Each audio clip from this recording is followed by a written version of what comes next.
ಶ್ರೀಗುರುಭ್ಯೋ ನಮಃ ಪರಮಗುರುಭ್ಯೋ ನಮಃ ಶ್ರೀಮದಾನಂದತೀರ್ಥಭಗವತ್ಪಾದಾಚಾರ್ಯಗುರುಭ್ಯೋ ನಮಃ ಹರಿ ಓಂ.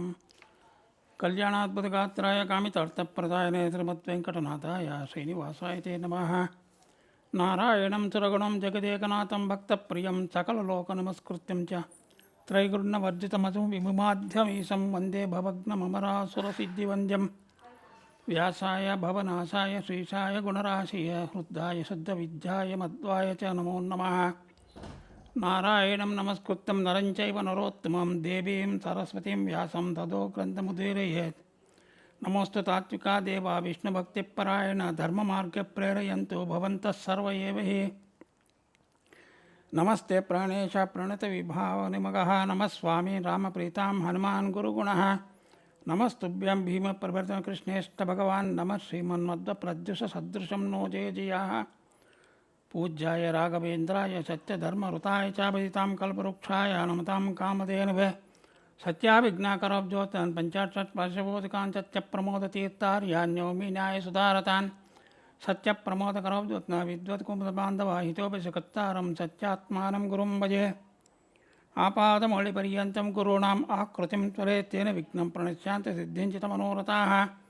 ಪೃಥ್ವೀಮಂಡಲಮಧ್ಯಸ್ಥ ಪೂರ್ಣಬೋಧಮತಾನಕಃ ವೈಷ್ಣವಾಃ ವಿಷ್ಣುಹೃದಯ ಸಾ ನಮಸ್ತೆ ಗುರು ನಮಃ. ಶ್ರೀಗುರುಭ್ಯೋ ನಮಃ ಶ್ರೀಗುರುಭ್ಯೋ ನಮಃ ಶ್ರೀಗುರುಭ್ಯೋ ನಮಃ ಹರಿ ಓಂ.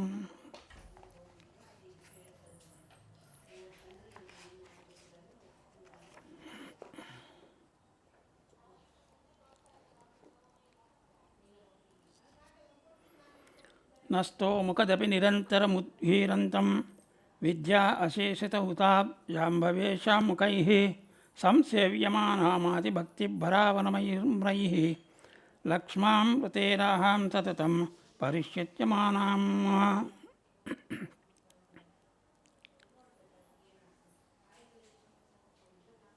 ಹೈಗ್ರವ ದೇವರು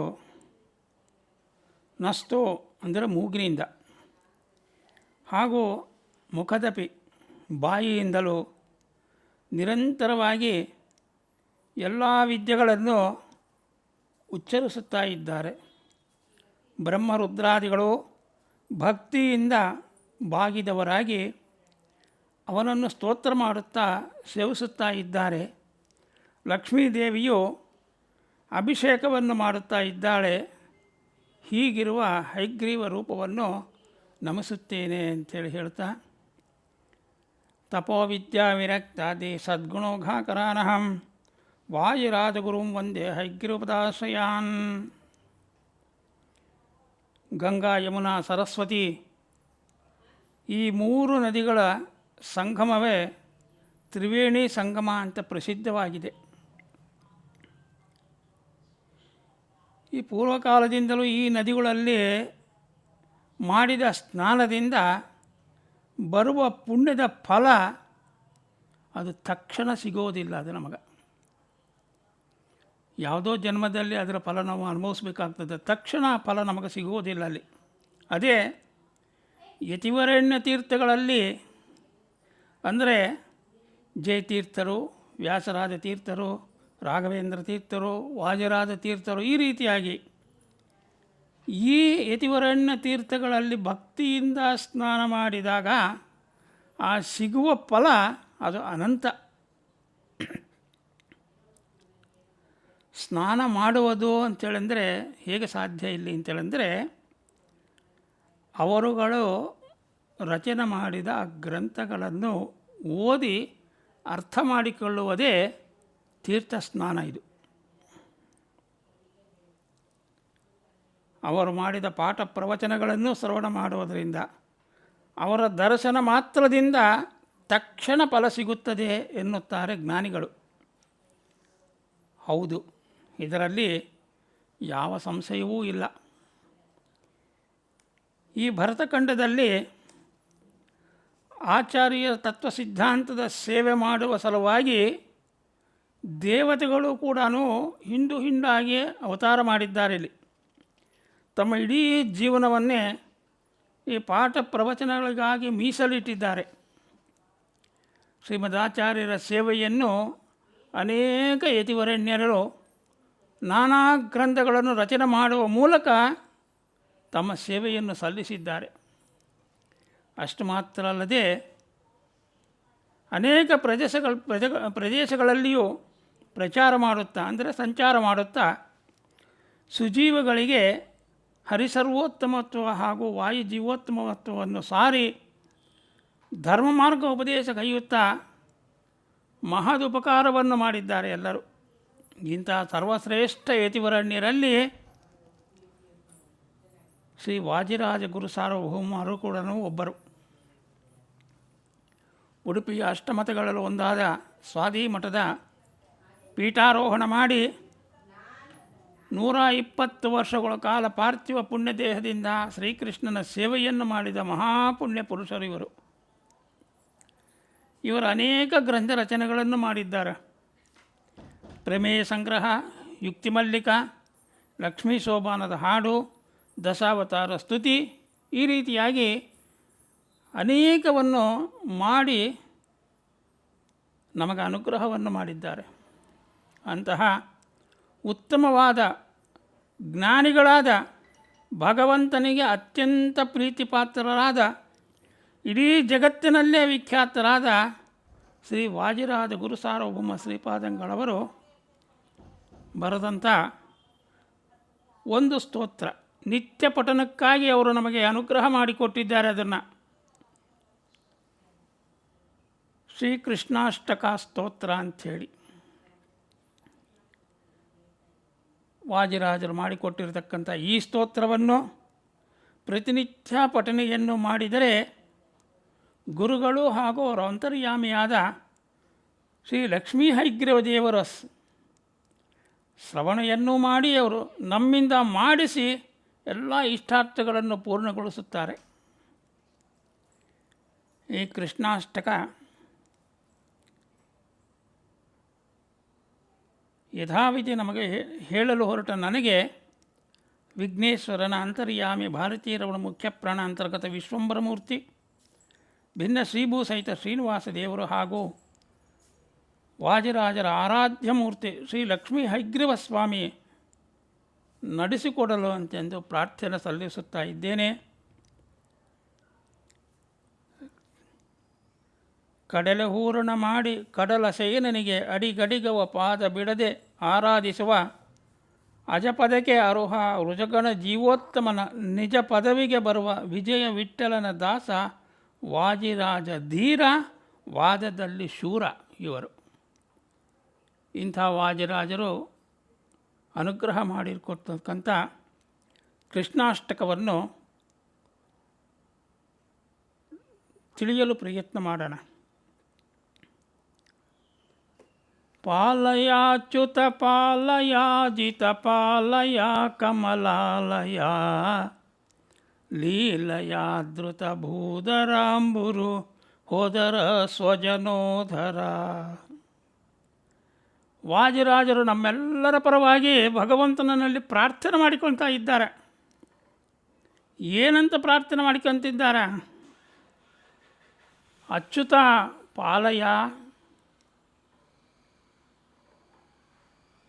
ಇಲ್ಲಿ ದೀರ್ಘ ಕೊಡೋದ್ರಿಂದ ಇಲ್ಲಿ ನಮಗೆ ಯಾವ ರೀತಿ ನಾವು ತಿಳಿಯಬೇಕು ಅಂತಂದರೆ, ಪಾಲಯ ಅಂತಂದಿದ್ರೆ ಅದು ಒಂದು ರೀತಿ ಅರ್ಥ ಕೊಡ್ತದೆ. ಅಂದರೆ ಒಂದು ರೀತಿ ಕಮಾಂಡಿಂಗ್ ಇದ್ದಾಗಿರ್ತದೆ ಅಲ್ಲಿ. ಅದು ಪಾಲಯ, ಇದು ಮಾಡಪ್ಪ ನೀನು ಅಂತ ಹೇಳಂಗಿರ್ತದೆ. ಆದರೆ ಸ್ವಾಮಿ ಇದು ಮಾಡ್ತೀಯಾ ಅಂತ ನಮ್ರತದಿಂದ ಕೇಳಬೇಕು ಎಂಬ ಒಂದು ಆ ಸ್ವರ ಬರಬೇಕು ಅಂತೇಳಂದರೆ ಇಲ್ಲಿ ಆ ದೀರ್ಘವನ್ನು ಕೊಡ್ತಾ ಇದ್ದಾರೆ ವಾಜಿರಾಜರಲ್ಲಿ. ಅಚ್ಯುತ ಪಾಲಯ, ಹೇ ಭಗವಂತ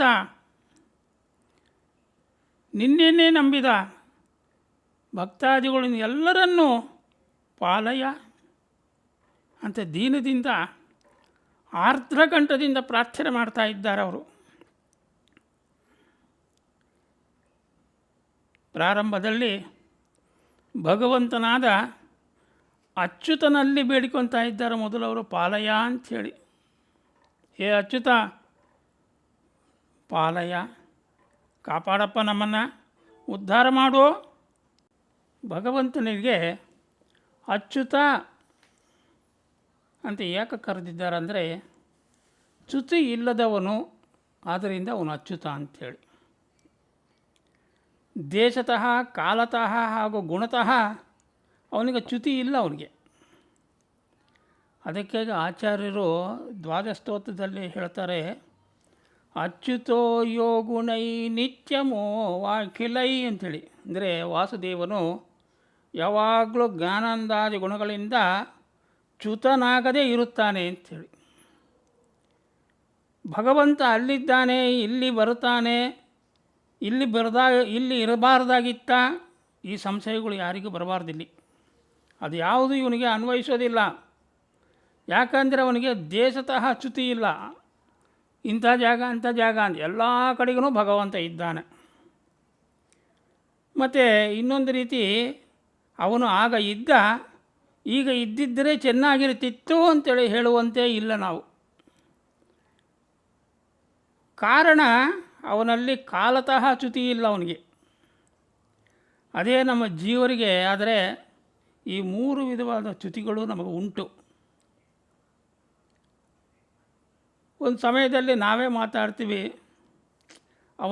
ಅವನು ಇನ್ನು 1 ವರ್ಷ ಬದುಕಿದ್ದರೆ ಮರಿಮೊಮ್ಮಗನ್ನು ನೋಡುತ್ತಾ ಇದ್ನಲ್ಲ ಅಂತ ಹೇಳ್ತೀವಿ. ಅಂದರೆ ನಮಗೆ ಚ್ಯುತಿ ಇದೆ ಅಲ್ಲಿ.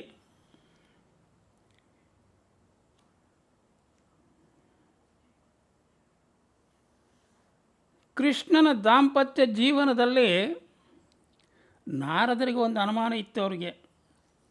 ಕೃಷ್ಣ ಒಬ್ಬನೇನಲ್ವಾ, 16,100 ಪತ್ನಿಯರ ಮನೆಗಳಲ್ಲಿ ಯಾವ ರೀತಿ ಈತ ಸಂಸಾರವನ್ನು ನಡೆಸ್ತಾ ಇದ್ದಾನೆ ಅಂಥೇಳಿ ನೋಡಲಿಕ್ಕಾಗಿ ಬಂದಿದ್ದರಂಥವ್ರು.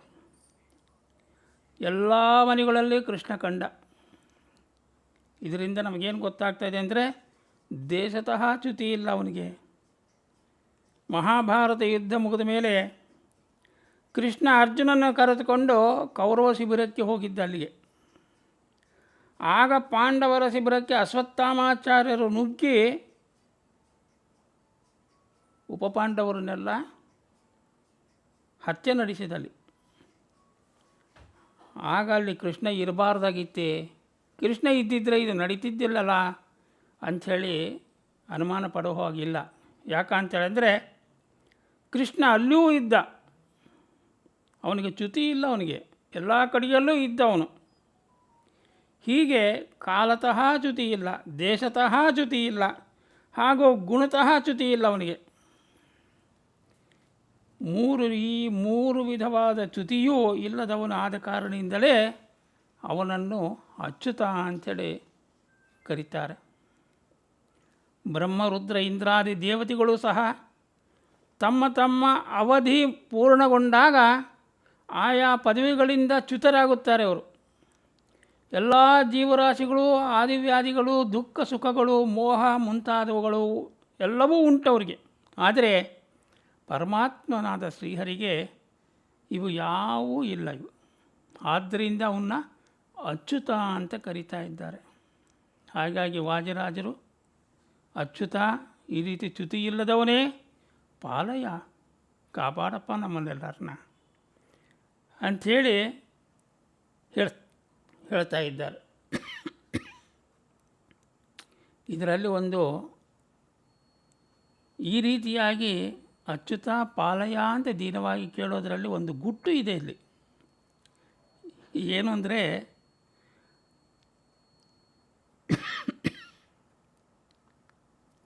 ಅಷ್ಟಮಠಗಳ ಸಂಪ್ರದಾಯದಲ್ಲಿ ಎಲ್ಲ ಸನ್ಯಾಸಿಗಳು ಬಾಲ್ಯದಲ್ಲೇ ಸನ್ಯಾಸವನ್ನು ಸ್ವೀಕರಿಸಿ ಶ್ರೀಕೃಷ್ಣನ ಪೂಜೆಯನ್ನು ಮಾಡ್ತಾ ಇದ್ದಾರೆ. ಅದೊಂದು ರೂಢಿಯಾಗಿ ಬಂದ್ಬಿಟ್ಟದದು. ಅದು ಆಚಾರ್ಯರು ಹಾಕಿಕೊಟ್ಟಿರ್ತಕ್ಕಂಥ ಒಂದಿದು.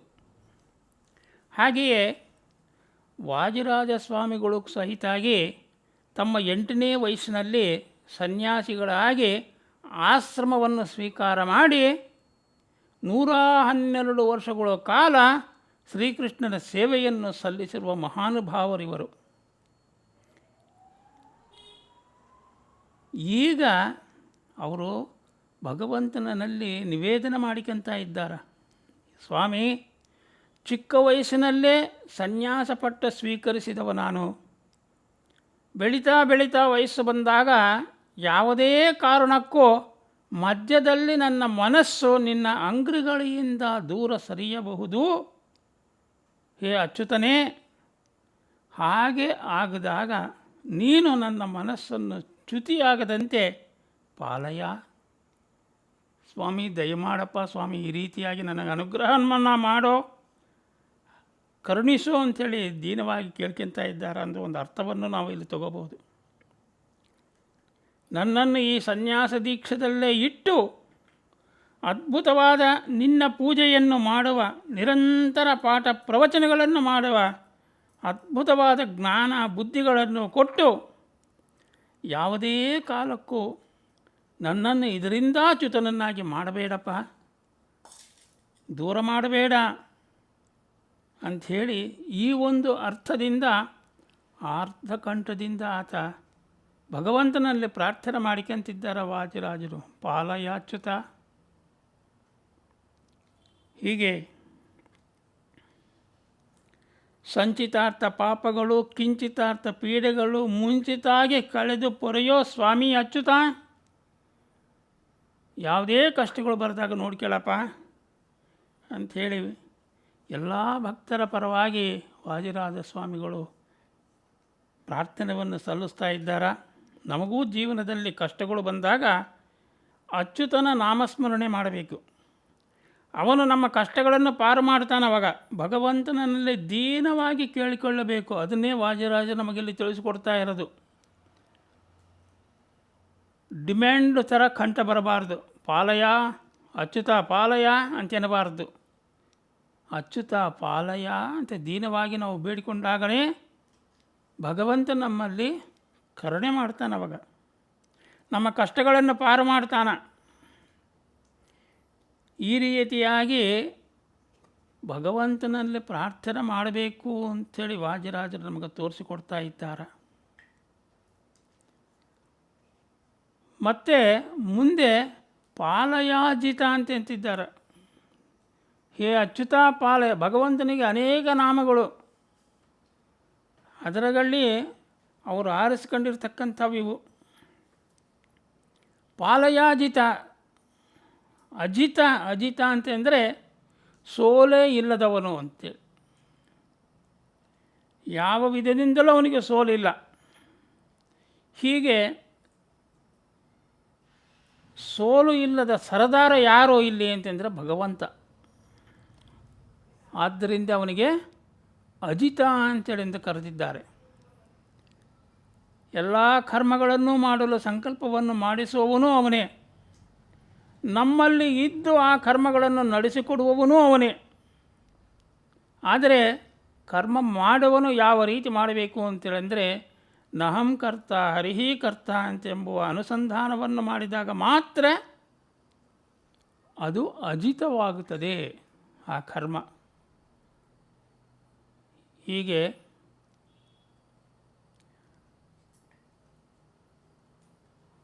ಭಾಗವತ ಚತುರ್ಥ ಸ್ಕಂದದಲ್ಲಿ ಒಂದು ಸಂದರ್ಭದಲ್ಲಿ ಪ್ರಾಚೀನ ಬರ್ಕಿ ರಾಜನಿಗೆ ನಾರದರು ಹೇಳ್ತಾರೆ, ರಾಜ ನೀನು ಸತ್ತ ಮೇಲೆ ನರಕಕ್ಕೆ ಹೋಗುವಿ.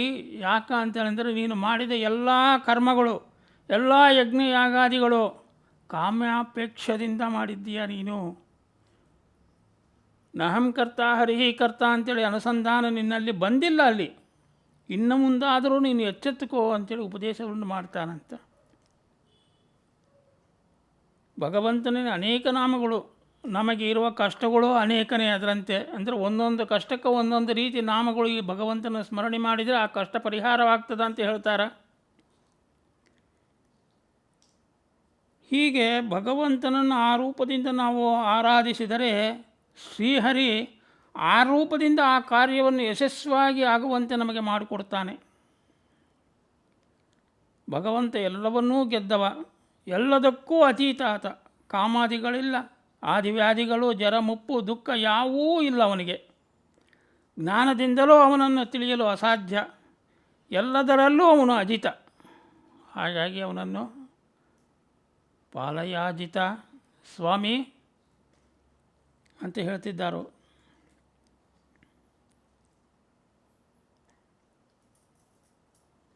ಜ್ಞಾನಿಗಳು ತಮ್ಮ ಜೀವನದಲ್ಲಿ ಯಾವುದಾದರೂ ಒಂದು ಸಂದರ್ಭದಲ್ಲಿ ಸಮಸ್ಯೆ ಬಂದು ತಾವು ಸೋಲುವ ಸ್ಥಿತಿ ಬಂದಾಗ ಭಗವಂತನನ್ನು ಅಜಿತ ಎಂದು ಉಪಾಸನೆ ಮಾಡಿದಾಗ ಅದರ ಫಲವಾಗಿ ಸಮಸ್ಯೆಗಳು ಎಲ್ಲವನ್ನೂ ಅವರು ಗೆದ್ದುಕೊಂಡು ಬಂದಿದ್ದಾರೆ ಜ್ಞಾನಿಗಳು. ಎಂಥದ್ದೇ ಸಮಸ್ಯೆ ಬರಲಿ ಎಲ್ಲವೂ ಅವರಿಗೆ ಪರಿಹಾರವಾಗಿದೆ. ಅದಕ್ಕಾಗಿ ವಾಜಿರಾಜರು ಕೂಡ ನಮ್ಮೆಲ್ಲರ ಪರವಾಗಿ, ಭಕ್ತರ ಪರವಾಗಿ, ಸುಜನರ ಪರವಾಗಿ ಎಲ್ಲರನ್ನೂ ಅಜಿತ ಪಾಲಯ ಅಂತ ಭಕ್ತಿಯಿಂದ ಅವರು ಕೇಳ್ಕೊತಾ ಇದ್ದಾರೆ, ಪ್ರಾರ್ಥನೆ ಮಾಡ್ತಾ ಇದ್ದಾರೆ. ಇಲ್ಲಿ ಇಂಥ ಅಜಿತನಾಮಕ ಪರಮಾತ್ಮನನ್ನು ಕೀರ್ತನ ಶ್ರವಣವನ್ನು ಮಾಡಿದ ಜೀವಿಗೆ ಜ್ಞಾನ, ಭಕ್ತಿ, ವೈರಾಗ್ಯ, ಇಂದ್ರಿಯ ನಿಗ್ರಹ ಎಲ್ಲ ವಿಷಯಗಳಲ್ಲೂ ಅವ್ರಿಗೂ ಅಜಿತನಾಗುತ್ತಾನೆ ಅಂತಂಬುದರಲ್ಲಿ ಯಾವ ಸಂಶಯವೂ ಇಲ್ಲ ಅಂತ ತಿಳಿಸಿಕೊಡ್ತಾ ಇದ್ದಾರೆ. ಹಾಗಾಗಿ ಮುಂದೆ ಪಾಲಯ ಕಮಲಾಲಯ ಅಂತ ಇನ್ನೊಂದು ರೀತಿ ಕೇಳ್ತಿದ್ದಾರೆ. ಸ್ವಾಮಿ ಕಮಲಾಲಯ, ಪಾಲಯ, ನಮ್ಮನ್ನು ಕಾಪಾಡಪ್ಪ. ಇಲ್ಲಿ ಕಮಲ ಅಂತಂದರೆ ಲಕ್ಷ್ಮೀದೇವಿ, ಆಲಯ ಅಂತಂದರೆ ಆಶ್ರಿತಳು ಅಂಥೇಳಿ, ಅಂದರೆ ಲಕ್ಷ್ಮೀದೇವಿಗೆ ಆಶ್ರಯನಾದವನು ಶ್ರೀಹರಿ ಅಂಥೇಳಿ. ಇನ್ನೊಂದು ರೀತಿ ಕಮಲ ಅಂತೇಳಂದರೆ ಕಮಲದ ಹೂವು, ಪುಷ್ಪ. ಆಲಯ ಅಂತಂದರೆ ಅದನ್ನೇ ಆಶ್ರಯದಲ್ಲಿ ಇರಿಸಿಕೊಂಡವ ಯಾರು? ಬ್ರಹ್ಮದೇವರು, ವಾಯುದೇವರು. ಹಾಗಾಗಿ ಲಕ್ಷ್ಮೀದೇವಿ, ಬ್ರಹ್ಮ ಮೊದಲಾದವರು ಎಲ್ಲರನ್ನೂ ತನ್ನ ಆಶ್ರಯದಲ್ಲೇ ಇರಿಸಿಕೊಂಡು ಪಾಲನಾ ಪೋಷಣ ಮಾಡುವಂಥ ಶ್ರೀಹರಿ.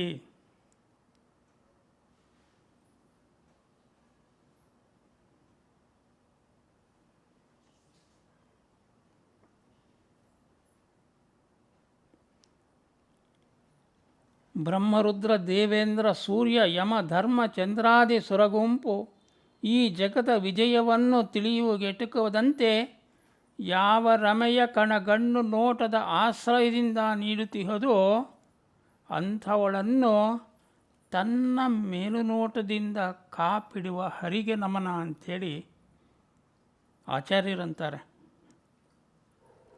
ಬ್ರಹ್ಮ, ರುದ್ರ, ದೇವೇಂದ್ರ ಮುಂತಾದ ಸುರರಿಗೆ ಈ ಜಗತ್ತಿನ ಸೃಷ್ಟಿ ಆಗು ಹೋಗುಗಳನ್ನು ತಿಳಿಯಲು, ಅಂದರೆ ತಿಳಿಯಲು ಇಲ್ಲಿ ಅರ್ಥ ಪೂರ್ಣ ತಿಳಿಯಲು ಅಂಥೇಳಿ, ಪೂರ್ಣ ತಿಳಿಯಲು ಅಸಾಧ್ಯವಾಗಿ ಆಗ ರಮೆಯನ್ನು ಆಶ್ರಯಿಸ್ತಾರವರು. ಆವಾಗ ಅವಳಿಂದ ತಿಳಿಯಲು ಪ್ರಯತ್ನ ಮಾಡ್ತಾರೆ. ಅಂಥ ರಮೆಯನ್ನು ತನ್ನ ಕಣ್ಣಿನ ಕುಡಿನೋಟದಿಂದ ನೋಡಿ ಅವಳನ್ನೇ ನಿಯಂತ್ರಣ ಮಾಡ್ತಕ್ಕಂಥ ಭಗವಂತ ಆತ ಶ್ರೀಹರಿ. ಅಂಥ ಭಗವಂತನಿಗೆ ನಮಸ್ಕಾರ ಅಂಥೇಳಿ ಆಚಾರ್ಯರು ಅಂತಿದ್ದಾರೆ. ಹೀಗೆ ಲಕ್ಷ್ಮೀದೇವಿ ಬ್ರಹ್ಮ ರುದ್ರಾದಿಗಳನ್ನು ತನ್ನ ಆಶ್ರಯದಲ್ಲೇ ಇರಿಸಿಕೊಂಡು ಪಾಲನಾ ಪೋಷಣ ಮಾಡುವಂಥ ಶ್ರೀಹರಿ. ಆದ್ದರಿಂದಲೇ ಕಮಲಾಲಯ ಅಂಥೇಳಿ ಕುಕ್ಷಿಗಂ ಯಸ್ತವೇ ಸ್ವಂ ಸದಾ ಚಾದಿಗಂ. ನೋಡಿ, ಯಾವ ಭಗವಂತ ಬ್ರಹ್ಮನ ಮೊದಲುಗೊಂಡು ಇಡೀ ಜಗತ್ತು ಯಾರ ಹೊಟ್ಟೆಯಲ್ಲಿ ಇರಿಸಿಕೊಂಡು ಪಾಲನ ಪೋಷಣೆ ಮಾಡುವುದರಿಂದ ಅವನು ಕಮಲಾಲಯ ಅಂತೇಳಿ. ಇಂಥ ಸ್ವಾಮಿಗೆ ಶ್ರೀಹರಿಯೇ ನಮ್ಮನ್ನು ಪಾಲಯ, ಕಾಪಾಡಪ್ಪ ಅಂತ ವಿನಮ್ರತೆಯಿಂದ ಕೇಳ್ಕೊತಿದ್ದಾರೆ ನಮ್ಮ ರಾಜರು. ಮುಂದೆ ರಾಜರು ಹೇಳ್ತಾರೆ, ಇಡೀ ಜಗತ್ತು ಪರಿಪಾಲನಾ ಪೋಷಣೆಯನ್ನು ಯಾವ ರೀತಿ ಮಾಡುತ್ತಾ ಇದ್ದಾನೆ ಅಂತಂದಕ್ಕೆ ತಿಳಿಸಿಕೊಡ್ತಾ ಇದ್ದಾರೆ. ಮುಂದೆ ಪಾಲಯಾಚ್ಯುತ ಪಾಲಯ ಜಿತ ಪಾಲಯ ಕಮಲಾಲಯ ಲೀಲಯ ಧೃತ ಭೂಧರಾಂಬುರು ಹೊದರ ಸ್ವಜನೋಧರ. ಲೀಲಯ ಯಾವ ರೀತಿ ಮಾಡ್ತಿದ್ದಾನಾತ? ಇದೆಲ್ಲ ವ್ಯವಹಾರಗಳನ್ನು ಭಗವಂತ ಅಂತಂದರೆ ಅತೀ ಸುಲಭವಾಗಿ ಮಾಡ್ತಿದ್ದಾನೆ. ಲೀಲೆಯಿಂದಲೇ ಮಾಡ್ತಾ ಇದ್ದಾನೆ, ಆಯಾಸ ಇಲ್ಲದೆ ಮಾಡ್ತಾ ಇದ್ದಾನೆ. ಅನಾಯಾಸವಾಗಿ ಎಲ್ಲವನ್ನು ಕಾರ್ಯಗಳನ್ನು ಮಾಡ್ತಾನೆ ಅಂತ. ಈ ಒಂದು ದಿವಸ, ಒಂದು ವಾರ, ಒಂದು ವರ್ಷ ಅಂಥೇಳಿ ಏನಿಲ್ಲ. ಅದಕ್ಕೆ ಅನಾದಿ ಕಾಲದಿಂದಲೂ ಎಲ್ಲ ಕಾರ್ಯಗಳನ್ನು ಲೀಲೆಯಿಂದೇ ಮಾಡುವ ಸಾಮರ್ಥ್ಯವುಳ್ಳವನು.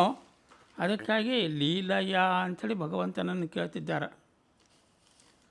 ಸೃಷ್ಟಿ ಸಂಹಾರ ಲೀಲಯಾ ವಿಲಾಸಾತತಂ ಪುಷ್ಪಷಡ್ಗುಣ್ಯ ಸದ್ವಿಗ್ರಹೋಲ್ಲಾಸಿನಂ. ಆಚಾರ್ಯರಂತಾರೆ ಇಲ್ಲಿ ಜಗತ್ತಿನ ಸೃಷ್ಟಿಯು ಸಂಹಾರವೋ ಅಂದರೆ ಸೃಷ್ಟಾದಿ ಎಲ್ಲ ವ್ಯಾಪಾರಗಳಲ್ಲೂ ಕ್ರೀಡೆಗಳಲ್ಲೂ ವಿಲಾಸದಿಂದ ಪರಿಪೂರ್ಣದಿಂದ ಎಲ್ಲ ಗುಣಗಳಿಂದಲೂ ನಿರ್ದೋಷನಾದ ಶ್ರೀಹರಿ ಲೀಲೆಯಿಂದಲೇ ಮಾಡ್ತಾ ಇದ್ದಾನಾತ, ಅನಾಯಾಸವಾಗಿ ಮಾಡ್ತಾ ಇದ್ದಾನೆ. ಸಮುದ್ರ ಮಥನ ಕಾಲದಲ್ಲಿ ಆ ಮಂದರ ಪರ್ವತ ಮುಳುಗುವ ಸಂದರ್ಭ ಬಂದಾಗ ದೇವತೆಗಳೆಲ್ಲ ಹೌವಾರಿ ಬಿಟ್ಟರು, ಪ್ರಾರ್ಥನೆ ಮಾಡಿದರು. ಅವಾಗ ಅವರ ಪ್ರಾರ್ಥನವನ್ನು ಮನ್ನಿಸಿ ಭಗವಂತ ಕೂರ್ಮನಾಗಿ ಬಂದು ತನ್ನ ಬೆನ್ನಿನ ಮೇಲೆ ಪರ್ವತವನ್ನು ಹೊತ್ತಿದ್ದಾನೆ. ಯಾವ ರೀತಿ? ಲೀಲೆಯ ಅತಿ ಹೆಚ್ಚಿನ ರಭಸದಿಂದ ಕಡಿಯುವಾಗ ಆ ಪರ್ವತ ಗಗನಕ್ಕೆ ಹಾರುತ್ತಾ ಇರ್ತಾನೆ ಮತ್ತು ಸಮುದ್ರವನ್ನು ಬಿಟ್ಟು. ಅಂಥ ಸಮಯದಲ್ಲಿ ಪರಮಾತ್ಮ ಅಜಿತನಾಮಕನಾಗಿ ಬಂದು ತನ್ನ ಕೈಯಿಂದ ಅತಿ ಲೀಲವಾಗಿ ಅದನ್ನು ಒತ್ತಿ ಹಿಡಿದು ಕಾರ್ಯವನ್ನು ಮಾಡಿಸಿಕೊಡ್ತಾ ಇದ್ದಾರೆ. ಎಷ್ಟು ಹೊತ್ತಾದರೂ ಅಮೃತವ ಬಾರದೆ ದೇವದಾನವರು ಸೋತು ಶಕ್ತಿಹೀನರಾದ ಸಂದರ್ಭದಲ್ಲಿ ವಿವಿಧ ರೂಪಗಳಿಂದ ಅವರಲ್ಲಿ ನಿಂತು ಹೊಸ ಶಕ್ತಿಯನ್ನು ತುಂಬಿ ಕಾರ್ಯವನ್ನು ಲೀಲಾಜಾಲವಾಗಿ ಮುಂದುವರಿಸಿದ್ದಾನೆ ಭಗವಂತ. ಇನ್ನು ಮಹಾಭಾರತ ಯುದ್ಧ ಸಮಯದಲ್ಲಿ ಕೂಡ ಅರ್ಜುನನ ಜೊತೆ ಅನೇಕ ಅಕ್ಷೋಹಿಣಿ ಸೈನ್ಯ ಮಧ್ಯೆ ನಿಂತು ಒಂದು ಸಲ ತನ್ನ ದೃಷ್ಟಿಯನ್ನು ಎಲ್ಲರ ಮೇಲೆ ಇಟ್ಟಿದ್ದಾನಂತ. ಅಂದರೆ ಆ ಇಟ್ಟಿರೋದು ಏನಂದರೆ ಲೀಲೆಯಿಂದಲೇ ಅವರ ಆಯುಷ್ಯಗಳನ್ನೆಲ್ಲ ತಾನು ತಗೊಂಡ್ಬಿಟ್ಟಾನ, ಹರಡೆ ಮಾಡಿದ್ದಾನೆ. ಗೋಪಾಲದಾಸರು ಒಂದು ಮಾತು ಹೇಳ್ತಾರೆ ಅದಕ್ಕೆ, ಸ್ವಾಮಿ ಇಂಥ ಭಗವಂತ ಪಾಲಿಸೆನ್ನನು ದೇವಾ ಭವನತ್ರಯಂಗಳ ಲೀಲೆಯಿಂದಲೇ ಕಾಯುವ ಆನಾದಿ ಮೂಲ ಸುಸ್ವಭಾವ ಪವನಂಗ್ರ ದೇವ. ಪರಮಾತ್ಮ ಸ್ವಾಮಿ ಎಲ್ಲರನ್ನೂ ನೀನು ಕಾಯಪ್ಪ. ಮೂರು ಲೋಕಗಳನ್ನು ಧರಿಸಿ ಲೀಲೆಯಿಂದಲೇ ಕಾಯುವಂಥ ಸ್ವಾಮಿ, ಮೂಲತಃ ಬಂದ ಸ್ವಭಾವ ಅಂತಹ ನಿನ್ನ ನಮ್ಮನ್ನೆಲ್ಲ ಕಾಯುವುದೆಲ್ಲವನಾಗು ಅಂತೆ ಗುರುಗೋಪಾಲದಾಸರು ಮೊರೆ ಇಟ್ಟಿದ್ದಾರೆ. ಭಗವಂತನ ವಿಶೇಷ ಲೀಲೆ ಎಂದರೆ ತಾನು ಕಾರ್ಯವನ್ನು ಲೀಲೆಯಿಂದಲೇ ಮಾಡುವುದು ಅಲ್ಲದೆ ತನ್ನ ಭಕ್ತರಲ್ಲಿ ನಿಂತು ಕಾರ್ಯಗಳನ್ನು ಸುಲಭವಾಗಿ ಪೂರ್ಣಗೊಳಿಸುತ್ತಾನೆ. ಇದಕ್ಕೆ ಸಾಕ್ಷಿ ವಾಯುಜೀವೋತ್ತಮರು. ಸಂಜೀವಿನಿ ಪರ್ವತವನ್ನು ಲೀಲವಾಗಿ ತಂದು ರಕ್ಷಣೆ ಮಾಡಿದ್ದಾರಲ್ಲಿ. ಹಾಗಾಗಿ ವಾಜರಾಜ ನಮ್ಮ ತಿಳಿಸಿಕೊಡೋದು ಏನಂತಂದರೆ, ಅವನಿಗೆ ಯಾವ ಕಾರ್ಯವೂ ಕಷ್ಟತರವಲ್ಲ, ಎಲ್ಲವನ್ನೂ ಲೀಲೆಯಾಗಿ ಮಾಡುವ ಎಂಬುವ ಅರ್ಥದಿಂದ ಲೀಲೆಯ ಅಂತೇಳಿ ಸಂಬೋಧನೆ ಮಾಡ್ತಾ ಇದ್ದಾರೆ ಇಲ್ಲಿ. ಧೃತ ಅಂತಂದರೆ ಧಾರಣೆ, ಎಲ್ಲವನ್ನು ಧಾರಣೆ ಮಾಡುವ. ಯಾವ ರೀತಿಯಿಂದ ಧಾರಣೆ ಮಾಡಿದ್ದಾನೆ ಅಂತಂದರೆ, ಭೂಧರಾಂಬುರು ಸೃಷ್ಟಿ ಕಾರ್ಯ ಮುಂದುವರಿಯಲು ಪರಮಾತ್ಮನು ಹಿರಣ್ಯಾಕ್ಷರನ್ನು ಭೂಮಿಯಲ್ಲಿ ಇರಿಸಿದಾಗ ಅವನನ್ನು ಸಂಹಾರ ಮಾಡಿ ಆ ಭೂಮಿಯನ್ನು ಅನಾಯಾಸವಾಗಿ ಹೊತ್ತು ತಂದಂಥ ಭಗವಂತ ಶ್ರೀಹರಿ ಧರ, ಇಡೀ ಭೂಮಂಡಲವನ್ನು ಧರಿಸಿದ ಶ್ರೀಹರಿ ಅಂತೇಳಿ ತೋರಿಸ್ತಿದ್ದಾರೆ. ಭೂಧರಾಂಬುರು ಸ್ವಜನೋಧರ ಅಂತೇಳಿ ಹೇಳ್ತಿದ್ದಾರೆ. ಇನ್ನೊಂದು ಅಂದರೆ ಅಂತ್ಯಕಾಲದಲ್ಲಿ ತಾನು ಸೃಷ್ಟಿ ಮಾಡಿದ ತನ್ನವರನ್ನು ತನ್ನ ಉದರದಲ್ಲೇ ಇರಿಸಿ ಸೃಷ್ಟಿ ಕಾಲದವರೆಗೂ ಲಾಲನ ಪಾಲನ ಮಾಡಿ ಲೀಲವಾಗಿ, ಅದು ಕಷ್ಟದಿಂದ ಅಲ್ಲ, ಲೀಲವಾಗಿ ಪಾಲನೆಯನ್ನು ಮಾಡಿ ನೋಡುವಂಥ ಭಗವಂತ ಶ್ರೀಹರಿ.